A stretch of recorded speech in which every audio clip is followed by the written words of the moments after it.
पण आजचे तरुण राजकारणाकडे का वळत नाही? कारण त्यांना असं वाटतं की खूप हे म्हणजे ॲज अ सोशल मीडियावर लोक बघतायत.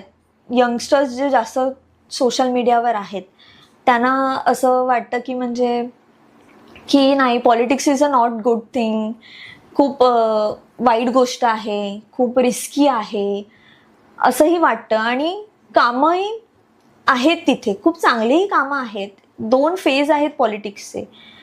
तर एक मी ॲज अ यंग वुमन, म्हणजे मी यंग आहे, म्हणजे आतापर्यंत माझ्या विभागात मी फर्स्ट यंग मुलगी आहे जी पॉलिटिक्समध्ये मी उभी राहिली आहे इलेक्शनसाठी.